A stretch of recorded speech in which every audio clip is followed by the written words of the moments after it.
Mais vous pouvez aussi, avec certaines sociétés, prélever votre code génétique et le faire conserver de votre vivant. Ça existe. Ah ouais. D'ailleurs, Brigitte Boisselier, qui dirige le projet de clonage, la société Cloned, qui est d'ailleurs dans la salle, a une société qui préserve le code génétique des gens qui veulent, en cas d'accident.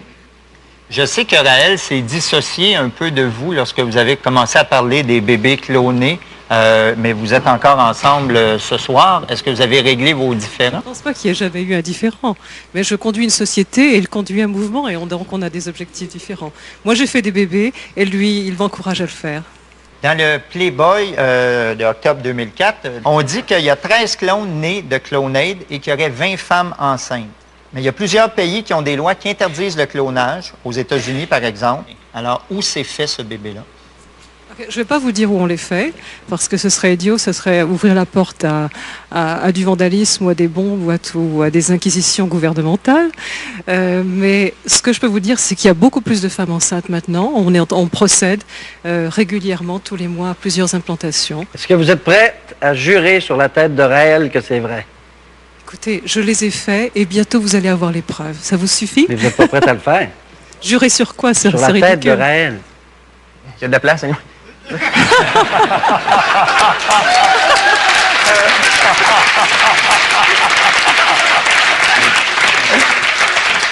Madame Boisselier, ça coûte combien se faire cloner?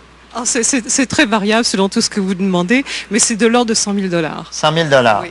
Et vous, est-ce que vous allez vous faire cloner? Ah, peut-être que c'est déjà fait. Ah, peut-être? Non. Mais j'ai déjà 3 enfants, je pense que ça suffit, vous croyez pas? Et vous, Raël, est-ce que vous allez sortir des bobbleheads? J'ai pas pigé celle-là. Des quoi? C'est des petites figurines avec la tête qui bouge de même.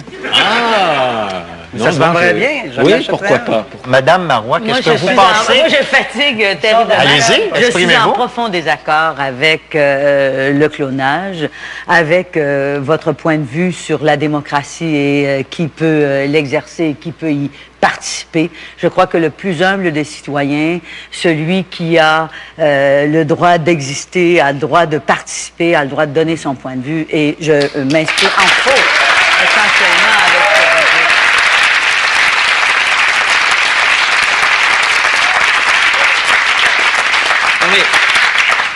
Je suis complètement d'accord avec vous. Simplement, il faut comprendre et pas juger, et vous ne le faites pas, je pense, sans savoir. Le projet géniocratique doit être accepté démocratiquement. C'est le passage à une étape suivante qui, contrairement à la démocratie sauvage, est une démocratie sélective. C'est donc démocratiquement qu'on décide que nous, les épais, on n'a pas le droit de voter. Parce qu'il faut comprendre le fond du problème. Adolf Hitler a été élu démocratiquement. Et George Bush aussi. Donc, c'est quand même pas et d'autres aussi. Les plus grands criminels des démocraties modernes ont été élus démocratiquement. Alors, on les appelle les... Mais non, Raël, il y a eu des dictateurs qui ont pris le pouvoir et qui ont été des grands criminels. Ben oui, je suis d'accord, mais les grands criminels... George Bush a été élu démocratiquement. 85% des Américains étaient pour l'attaque sur l'Irak. Maintenant, ils sont plus 40 à 45%.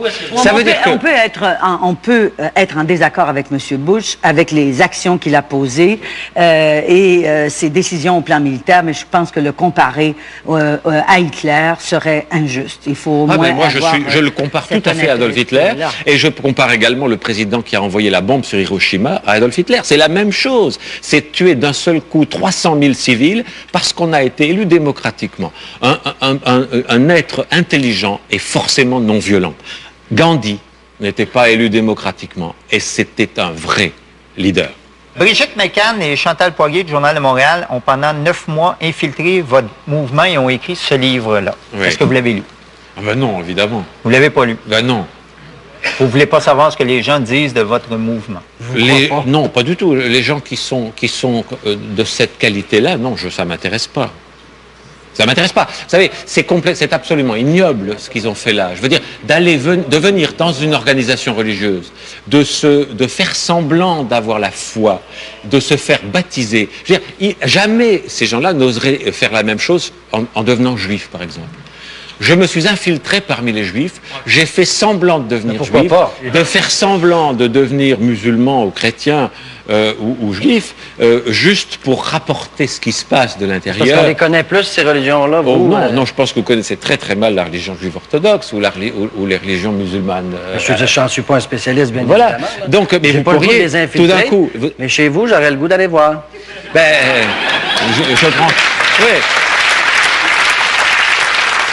Mais vous ne les avez pas poursuivis, vous ne les avez pas lus. Ah, il y a des poursuites en cours. Ah, il y a des poursuites? Ah, bah oui, évidemment. Mais sur quel chef vous poursuivez puisque vous Sur ne le l'avez pas fait lu? qu'il y a des gens qui ont été salis dans leur vie privée, qu'il y a eu un déballage médiatique en disant presque l'adresse des personnes qui sont membres du mouvement Rallye, un petit peu comme si on révèle tout d'un coup qui est membre d'une église, où ils travaillent et quel est leur emploi. C'est absolument scandaleux et c'est interdit.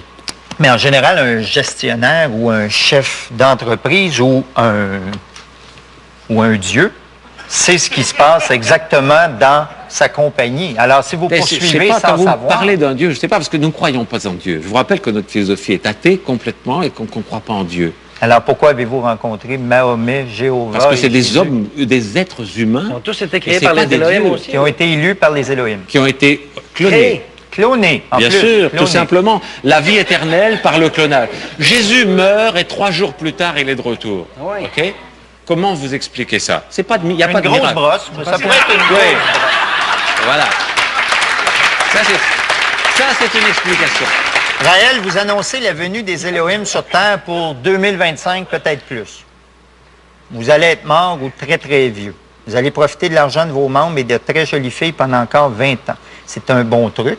Ce genre de questions, c'est de la manipulation. Ben non, vous prédisez Non, que non. les extraterrestres que vous avez vus en 1973 Oui. vont revenir après votre mort. Très bien. Mais la fin de la question dit... Vous ne saurez jamais la réponse. Profitez de l'argent de vos membres jusque-là. Ça, c'est de la manipulation. Oui, mais Vous les comprenez ce que Raéliens encouragent le luxe et la richesse. Bien sûr, il en garde. Et il y a droit. Car on a droit à s'enrichir quand on aide les autres. Et je trouve que, actuellement, vous savez, c'est un peu à la mode de dire un gourou de la finance, un gourou de la politique. Mais un gourou, normalement, c'est un éveilleur en sanskrit. C'est quelqu'un qui fait du bien autour de lui, qui éveille les autres et qui leur amène de l'espoir. C'est de ça qu'on a besoin. Donc, vous êtes un gourou. Vous savez combien de gens se sont suicidés sur la Terre l'année dernière? 1,5 million de gens se sont suicidés. Et ça augmente de 25% par an. Pourquoi? Parce qu'il y a des gens qui saccagent le moral, qui disent nos futurs, des gens qui font des émissions de télévision où on essaie de ridiculiser ceux qui veulent être des guides spirituels pour l'humanité. Oh, la cassette est partie. Et bien sûr.